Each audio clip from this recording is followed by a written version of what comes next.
Okay, welcome everyone to our final town hall meeting of 2021. If you can believe it, it's already the end of the year 2021 and we are still in virtual land. So my name is Fatima Jomin Rodriguez. I am the Executive Director for Camp Ronald McDonald for Good Times. And I'm so glad that you all are here. Let me go ahead and pause my music. And I will share screen so that we can watch the presentation here. 1 second.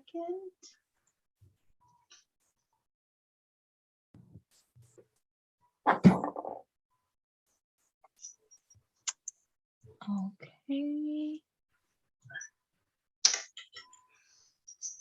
And all right, can everyone see my presentation? Yes? Excellent. Yes. Great. Okay, so again, welcome. And this afternoon, we will be talking about an array of topics, all camp related.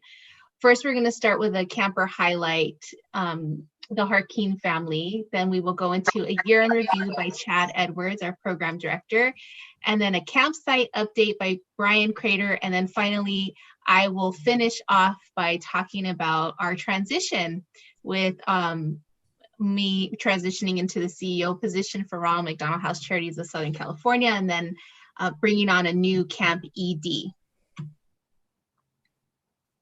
So before that video starts, I wanted to share, I know about half of you were actually at the gala, which was a wonderful success. And I just want to thank everyone who was part of that and contributed to the success of our gala. We surpassed our goal by $140,000. So that was the most we've ever raised for any gala. So I'm very, very proud of our team and everyone who made that possible. And I think one of the ways that we really were successful in raising unprecedented amount of funds was thanks to our incredible honorees who were so heartfelt in bringing camp down the mountain. Pun is here and Moose, of course, both of them were so instrumental in that. And the story that they shared was just so touching and heartwarming. And then the Harkeen family allowed us the opportunity to talk about their story as well. So I think that the combination of all of the love and all of the genuine feeling and sentiment of camp that was felt that night really contributed to everyone feeling compelled and understanding the magic of camp, and inspired so many people to just be so generous that night. So I thought it would be great for us to share the Harkeen family story. Some of you have seen this already, and for some of you, this will be your first time. So let's enjoy.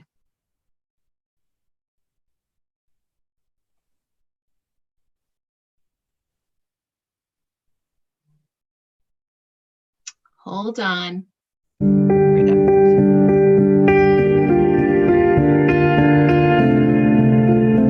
So we heard about Camp Ronald McDonald at Children's Hospital Los Angeles. Emily was going through treatment. So she had been diagnosed at the age of 4 with a malignant brain tumor. We were so scared. We had never heard of Camp Ronald McDonald. Being in treatment and her immune system being so compromised, we were really scared to come over here. I think sometimes in life, the things that scare us the most are the most rewarding. So the first time I met Emmy was at a family camp weekend. And I'm going to pause really quick because is there a delay on your side with this video? Yes. Yes. Okay. And so I want to make sure we're doing this justice. So rather than powering through, let me pause really quick and let me just bring up the video on YouTube. I was trying to be fancy here and show you the video in the presentation. So thank you for letting me take a risk, but let's do this right. So give me 1 second.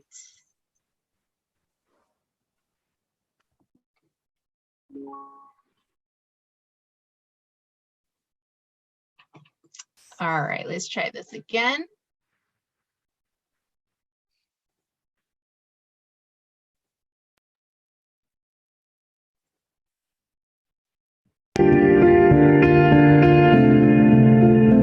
So we heard about Camp Ronald McDonald at Children's Hospital Los Angeles. Emily was going through treatment. So she had been diagnosed at the age of 4 with a malignant brain tumor.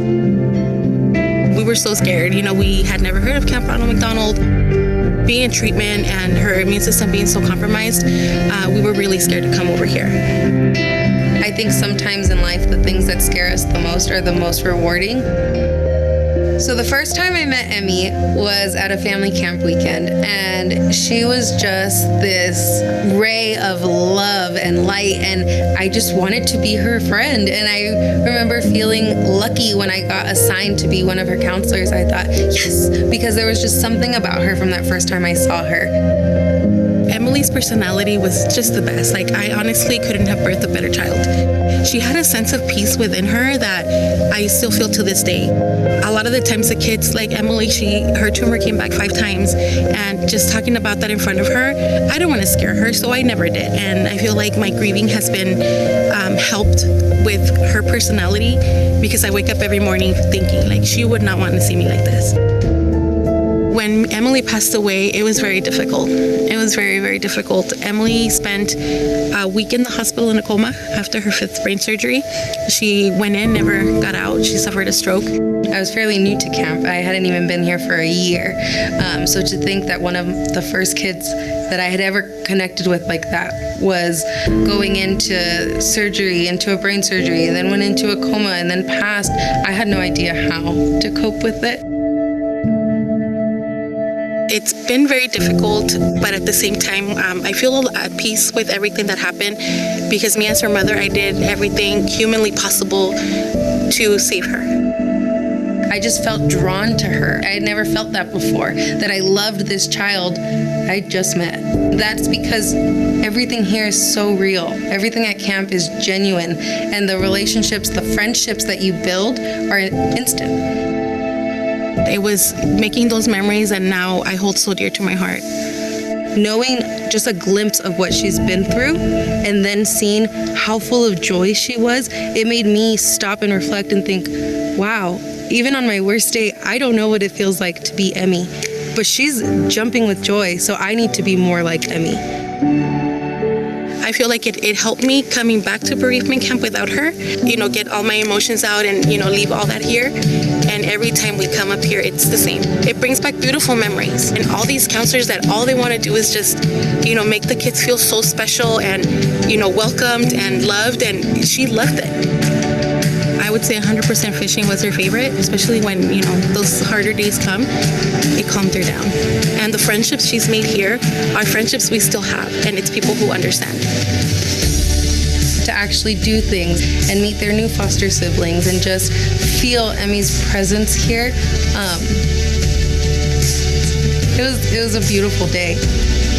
We continue with Emily's legacy, not only with camp, but with other things that she enjoyed doing while she was here. We do not want our families to have any worries about financial expenses here. There is no charge. It is all free. Unfortunately, more children are going to get diagnosed, and we want to make sure that this place stays for them, for these families that need it. I'm very grateful that camp exists for families like the Harkins who are grieving their daughter, but also for counselors like me who are grieving their camper.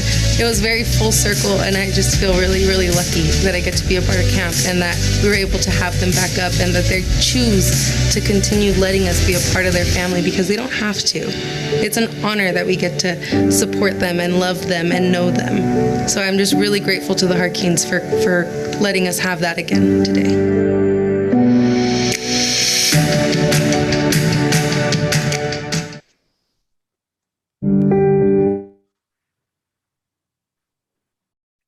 So that was the Harkin family who were actually present that night at the gala. And I think it was such an honor to have them with us, and their willingness to really, be vulnerable, share their story. And for us, I think even with Childhood Cancer Awareness Month this year, it was important that we talked about our campers who don't survive their diagnosis. I think we often focus on our campers who do, but we wanted to highlight the full experience of camp and how we're there for our family through every single part of the journey. So thank you again to everyone who's part of the success of the gala and helping us to surpass our goal. So I am going to share my screen again. I have to give you all play-by-play, so it helps me. It helps me so I know what I'm doing next. Okay.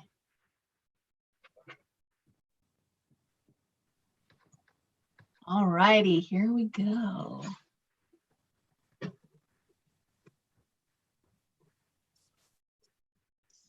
So just 1 second here.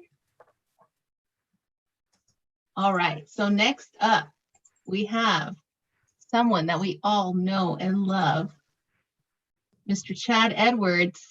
Chad, are you there? I am. Thank you, Fatima. Thanks for joining us, everyone. I'm just going to do a quick year in review of program. As you know, the entirety of 2021, the programs we offered took place online. And like our counselors always do, they stepped up and made magic out of nothing sometimes. Some of which are on this call. I think I saw Pun and Mule and Sundrop and ET and Plankton, all of which were heavily involved in our online programs. So thank you all for helping there. We were able to still serve over 700 individuals in all of our programs that we offered, from winter camp to family camps to our summer sessions to our game nights. So the reach was extensive again. And I know the families and kids who needed it were there all the time. And that's what camp is about, being there for folks who need it when they need it. So thanks to our staff and our counselors for making that possible. Part of the making that happen was this brand new web portal that we created that made an easy one-stop shop for all these online programs. And we hope to extend that to our Let's Go to Camp program, which you see is coming up next on the agenda there. So our Let's Go to Camp is a future recruiting piece we're going to be developing. Jasmine, our family relations and recruitment coordinator, worked with a publisher to make this beautiful book that we're going to be sending to hospitals to hand out to potential campers while they're in the hospital bed. It has all sorts of activities, from fun camp things to psychosocial stuff to help kiddos get ready for camp. Sorry, is anyone that's hearing some major background noise, or is it just my if it is, if you wouldn't mind muting if you're not on, that would be great. There's just some weird feedback here. Thank you. So the Let's Go to Camp books we'll be sending out to all the hospitals, working with our partners there to get them into the hands of our potential kiddos. It gives them all sorts of things to do to get ready for camp, including an actual journey through this activity book to get them on a physical and literal road to get ready to go up the mountain. And included with that, we hope to have online activities, taking more family camp type activities and summer games to the hospital bed for them. So the things we've learned over this year and a half, almost 2 years of online programming, we're going to be able to apply for down the road to help get kiddos ready for the programs up the hill once we're able to get back up there. There'll be more as we develop that program. Let's see, the Teen Advisory Council. So if you do not know, we created this a couple of years ago to get some of our teenagers involved in helping us not only develop programs for camp, but raise awareness for camp. They also help lead our teenagers when it comes to fundraising. Shannon Edwards, our program associate, leads that up. And we had a lot of kids graduate from that, but she added 9 kids this year. So we're up to 13 members of the Teen Advisory Council, and they are very much tied in. If you attended the Gala, you saw them there as well. They were helping out quite a bit. And I believe they even did a grace to kick us off. So that was pretty cool. And then looking into the future, I know many folks want to know the biggest thing on everyone's head is, when are we getting back in person? Right now, we have scheduled to start back in person with family camps in May. We are planning to do 1 family camp and 1 campamento. We shifted the dates because the Walk for Kids is now April 30th. You know, if you did not know that, so big sneak preview there. The Walk for Kids, April 30th. So our family camps will be the first 2 weekends in May, and then we'll roll into summer and hopefully keep things rolling from there. We're going to be developing a lot around this as we jump into the new year with the medical committee and the policies and procedures in place. And we promise to keep you up to date with more town halls around that as well. And I mentioned the potential of continuing on the virtual programs that we learned and used this past year. We're going to explore that and a lot more around what we're the future of the camp program, and a huge program assessment we're diving into actually. So we started this as an entire camp-wide, when we say program assessment, not just the camp program, but the entire camp organization that we are. Many people on the call are part of the program assessment committee, and we are have some outside consultants who are leading us in a multi-month deep dive into the entirety of the camp program. And we're trying to figure out where we are, where we need to go, and where it makes most sense for us to grow, where growth is needed and growth should be intentional. So if you are interested in being part of some of our constituent groups, where we'll be reaching out to camp parents, to volunteers, to campers, to interview them actually, to get their view on where we are and where we need to go, please reach out to me. If you don't have my information, you can definitely do that. And to be honest, many of you on this call are already on our list to contact. So don't worry, we'll probably be reaching out to you. So we're excited to dive into that, to explore the many wonderful things we're currently doing, and then to find out where we should be going as an organization in the many years to come. And I think that's all I have right now. Thank you, Fatima. There's my email. Sorry. Thank you, Chad. Very good. And I should mention that this is our first program assessment, and essentially for most people are accustomed to hearing strategic plan, but because camp is part of a larger organization, we don't call it that, but it's the same concept. So it's been more than 3 decades that we've done this process, so it's long overdue, and we're very, very excited. Thank you, Chad. So moving on to the next person who needs no introduction, Brian Crater. I just, thank you, Fatima. I just realized that I always have my mouth open when I smile in pictures. I gotta work on that. But anyway, just wanted to say hello to each one of you. Thanks for including me on this night. What I want to do, there's a lot of exciting things that have happened in camp and that are happening on the property. Once again, is this tool that we use in order to serve our families and our kids. Probably the first one up, you can see the cabin village. I know I see many faces that have been here before and we've been working at. We actually just this week received permits to be able to start to dig our foundations of our brand new cabins. We're very, very excited. Been working with a team and with County of Riverside in order to get that going. So that gives us the green light to kind of move forward with the new cabin village. For those of you that are familiar with the site, that will be on the north end, the northwest end of the facility. So that will be about a 9-month project, but we're excited finally just to get the official green light to kind of make that happen. So we're off and running, so that's exciting. While we've been doing that, we've also been, the construction committee of the board has also, and along with staff, we've been looking at the next thing after, or the next project that we kind of took a look at our master plan, and that would be an amphitheater. This is kind of like a campfire area, but once again, something that can support the entire community as well as do campfires. So we're actually right now vetting, along with our committee, vetting some architectural proposals to bring that up to make sure it's right sized for us. And then from there, we'll be able to get a better handle on what the cost would be. We do have some dollars that have been generously donated to help us kick that off. And of course, we'll need to do some more fundraising. So we're going to be taking a look at that while we're actually building the next cabin village. I should say, in tandem with that, the construction committee has also kind of empowered staff, and we've been exploring the issue of solar power generation here on site.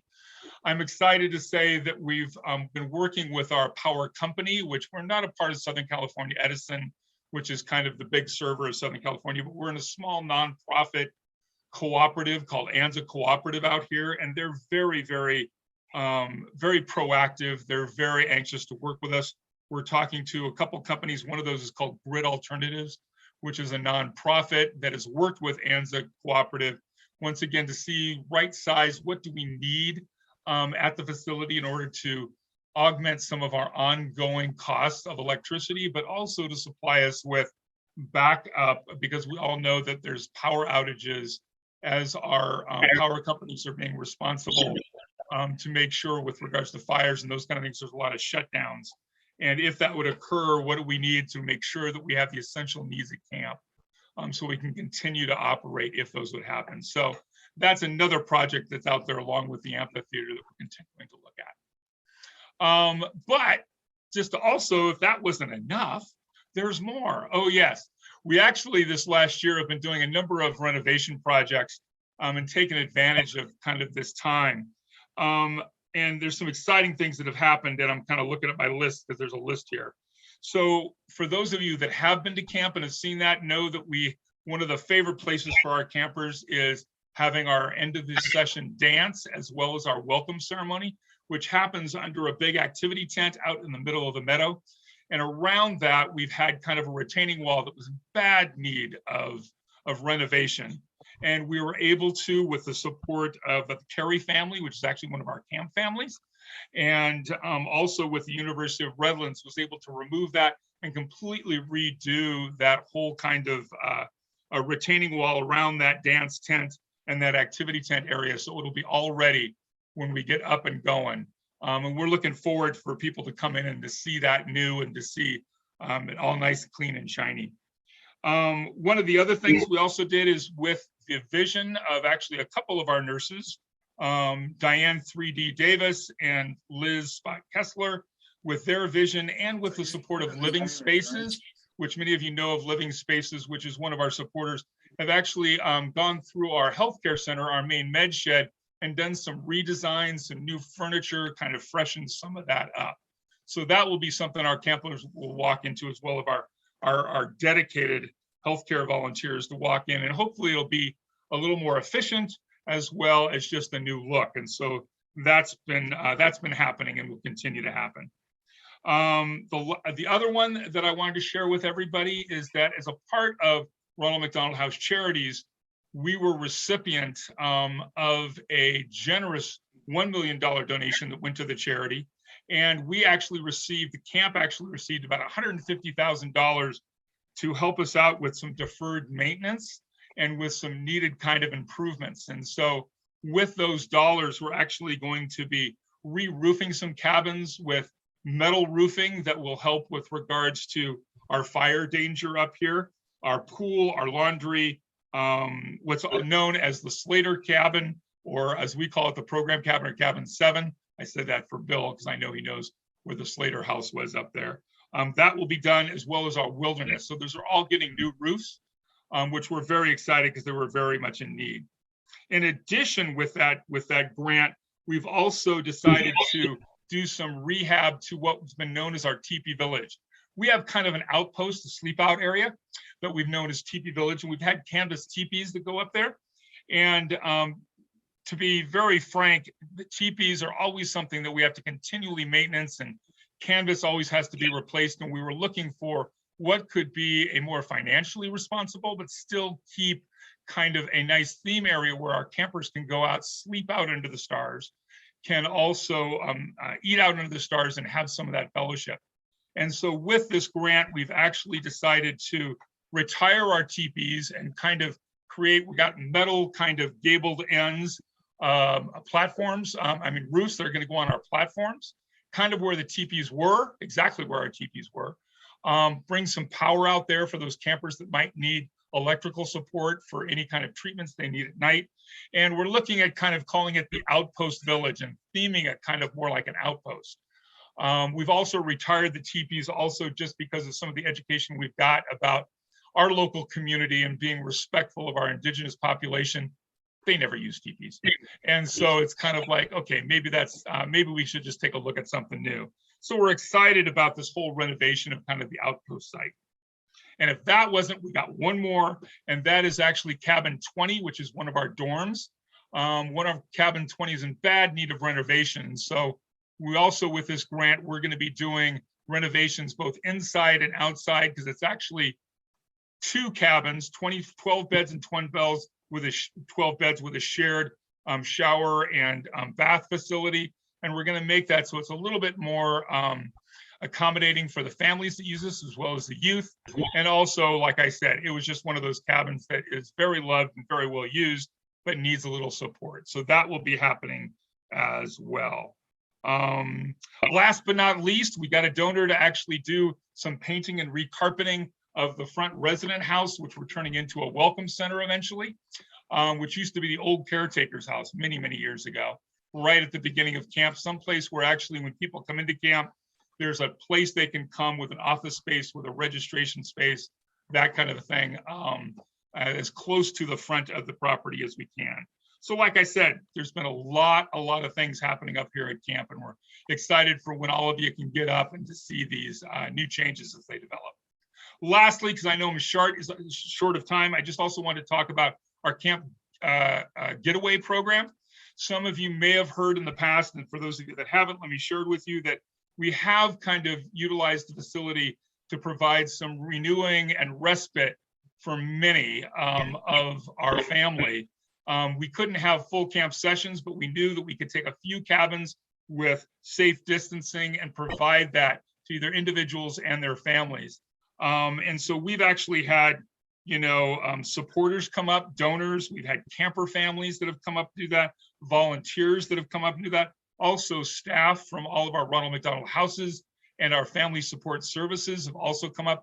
Just a chance to get away, because we all know that Zoom time can be very difficult to do day in and day out. And sometimes just getting away in the woods is important.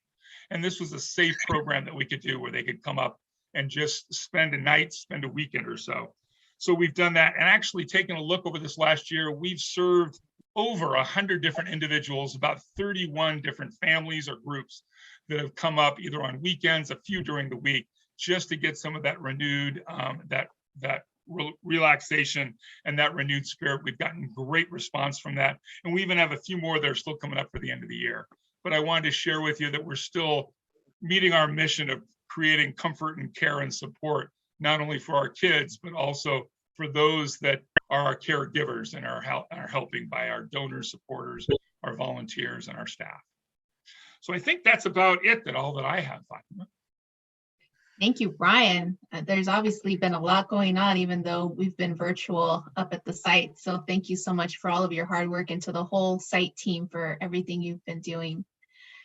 So lastly, CEO and camp executive director transition. You can see here, this photo is actually taken with our current CEO at the Gala, Vince Bryson, who we all know and love very much. So I think most everyone knows that I was promoted to the CEO position, and that'll take effect on January 18th. So I'm busy right now transitioning and still fully focused on camp, but also thinking about my transition. And so one of the key areas that I'm focused on is hiring my replacement. So just so that you all know what the process looks like, we are currently accepting applications. I have already conducted 6 phone interviews, still accepting applications. So once a candidate is deemed worthy of a second interview, then they will be interviewed by a panel of camp stakeholders, which consists of Chad Edwards, our program director, Noel Bruselas, who is the executive director of the Orange County House, Martin Bredsprecher, who's actually here on the call. He's our vice president for the board and has been a longtime supporter.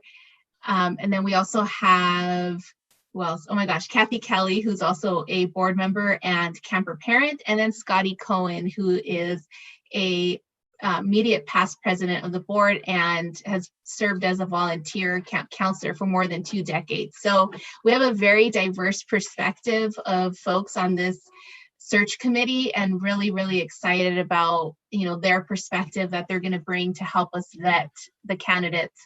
Once we have our final candidates, then Carmen Herrera, who's our camp board president, and I will be vetting the final candidates. She and I will have host the final interview.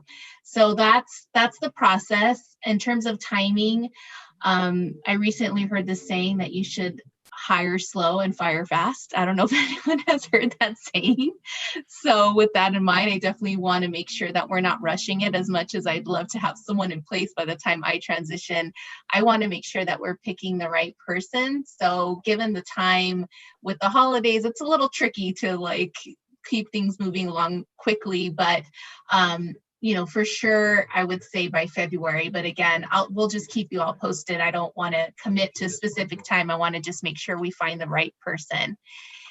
In terms of goals for 2022, I've been thinking a lot about this, and even as I was going through the interview process. And I think what's important is to not take on too much the first year, because I think the first year is definitely a transition year. So first, I'll be focusing on hiring key positions. I already talked about the camp executive director position. We also have a development director position within the chapter. And for those who might not be familiar with this terminology, we refer to Ronald McDonald House Charities of Southern California as the chapter, the larger parent organization which camp falls under.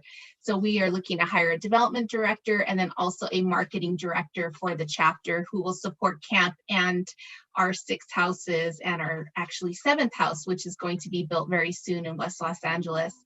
Then I will be, or I should say simultaneously, going through a listening tour, making sure that I'm meeting with key stakeholders throughout the whole chapter to get to know folks, to hear people's concerns, ideas. I think when you have new leadership come in, people are very energized at the idea of trying new things and taking things to another level. I mean, Vince Bryson did an incredible job in his 9 years as CEO, and so we see this as the organization is very healthy and strong. And so now we get to imagine what's next to continue to support our families as best that we can. So I will be on that listening tour.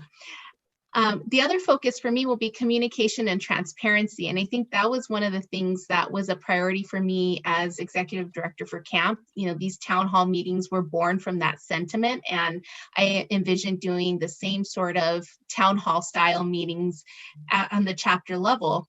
And just thinking about what are ways that I can communicate consistently within and outside of the organization so everybody knows what's going on. So that'll be a focus for me.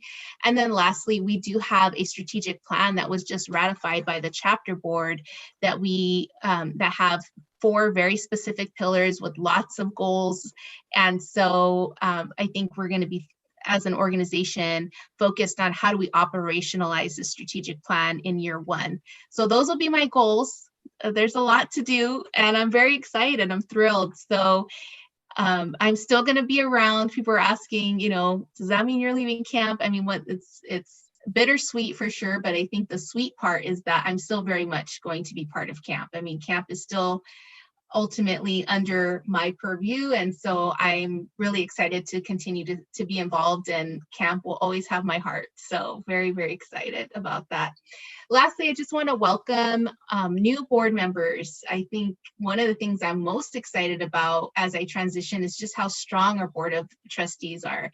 We have very, very committed long-term trustee members, and now we have new trustee members. We added a total of 5 board members this year. And so just really excited to welcome Esther, David Miriam, Lauren Valdez, and David Willingham to the board. And so we have just so much talent, and really grateful to all of our board for their incredible leadership. So that pretty much concludes our town hall, and wanted to open it up for any questions that you all have.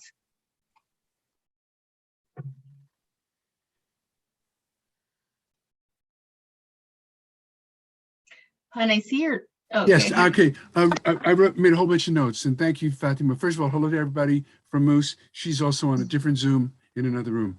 Quickly, the May 1st and 2nd family camps, and then even going into summer, even though I know that's many months from now, Chad, is it going to be the kind of thing where, to be COVID careful, it's going to be limited numbers? Are we keeping people farther apart, as it were? Probably so. I'm not going to say definite either way yet. That'll be the meetings we're going to have with the medical committee in January to lock in those final policies and procedures. But I can say with 99.9% confidence that it'll be a vaccinated only session. And I'm looking at Dr. Stu there for his big nod, and there it is. So Brilliant. yeah. Thank you. Rushing through quickly with these, Brian, for those of us who are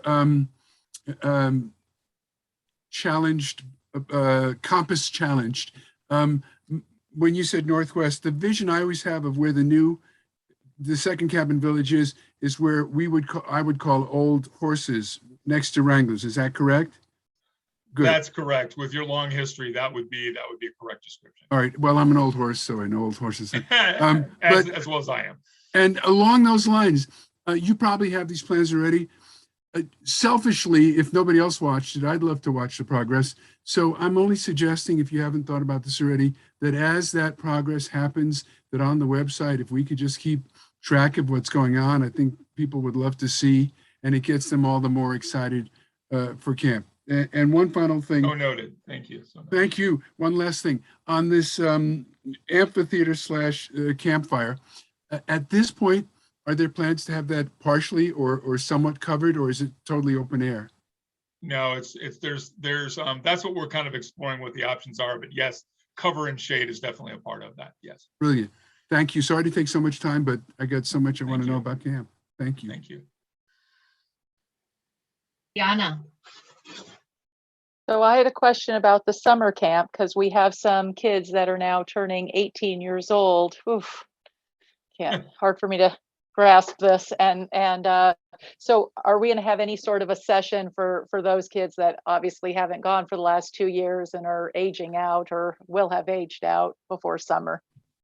Yeah, well, the ones who this past year would have been their last will definitely get in. Those who aged out 2 or 3 years ago, I think it would be developmentally, it would be awkward to have a potential college sophomore freshman in a cabin. So we are exploring doing a weekend just for those kiddos who over the last 3 years missed out on their last session. So we're not forgetting them. They just won't be folded into our normal summer program. Yeah, he won't be a freshman at that point yet. Well, I don't know. How does that count? Is it when school ends in June that he becomes a freshman in college? So you can come the summer after you graduate. So if he graduates this year, he's still able to come. Yeah. Good question. Perfect.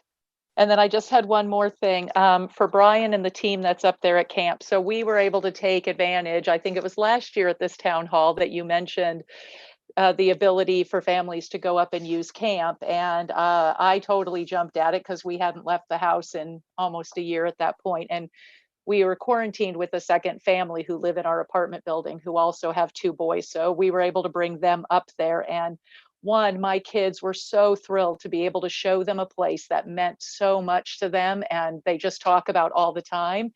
And the boys we brought up, it was their first time in the woods. So they loved it. They loved that they could wander and, do their own thing. We went on hikes. We turned off cell phones. It was a beautiful thing. So thank you so much for allowing us to do that and making it, the coffee pods and it was just, everything was so perfect up there. And there was a welcome Oliver family, which totally made me cry on the door. But so thank you so much for doing that. It was so spectacular for us. Thanks for sharing that, Diana. That means a lot. Thank you. And I'm actually going to post my email into the chat as well. If some of you haven't had a chance and maybe this inspires you that maybe you'd like to come up and see camp in this kind of a vein, please do kind of reach out to me and I can let you know about availability. But thank you, Diana. Appreciate that. I can second the fact that it's a very welcoming experience. Even I got a welcome home mule thing, which I sure don't need, but it was nice to see it. So. Very cool. I have to tell you that our site staff are so hospitable and you guys are awesome. It's like Ritz-Carlton care, you guys. Amazing. Awesome. Any other questions? I thank you all. I know we ran over a bit, but it is the last town hall. There was a lot to cover, a lot to share, and thankfully you can see our team is so committed and continuing to work so hard for our campers that we all love so much. So any other questions? All right. Well, I leave you all with a happy holidays. How did you say that again, Pun? Whycattoy, WHYCATTOY, whatever holidays you celebrate at this time of year. Thank you. Yes. And congratulations, Felicidades, on your marvelous new job. Oh, thank you. Thank you. Well, you'll still see me up at camp, so I'm happy, very excited. But okay, you all. Well, have a wonderful, wonderful holiday, everyone. Bye, Take everyone. care. Thanks for Goodbye. coming. Thank you.